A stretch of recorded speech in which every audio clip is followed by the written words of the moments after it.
I think we got some really good potential prospects that look like they can be any kind of racehorse. And so, you know, one horse in particular, Hip 331's a dialed-in colt, super racy kind of horse that looks like, you know, might be ready to go early, but also has plenty of two-turn, you know, underneath. And so the whole collection of horses we ended up picking out, I think anybody could be very excited about.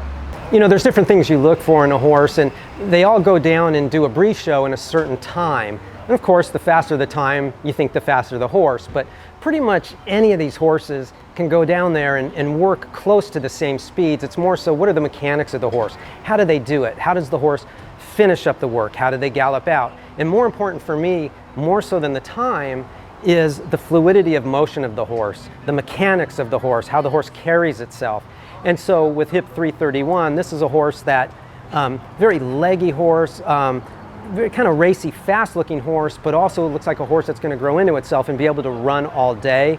And then you go and evaluate the horses after you see their breeze, and you look at them at the barn.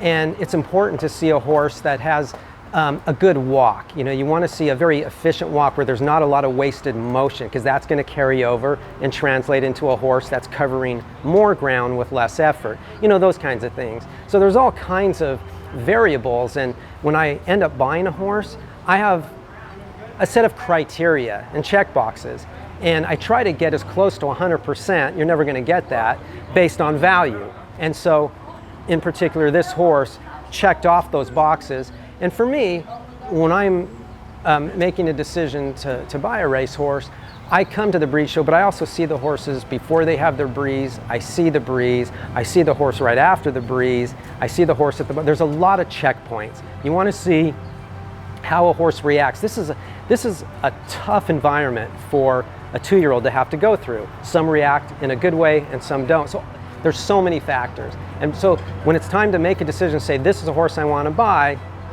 then you go through the process of having a veterinary evaluation and making sure that there's no underlying issues. And so by the time you're ready to bid on one, now you have to assign a valuation.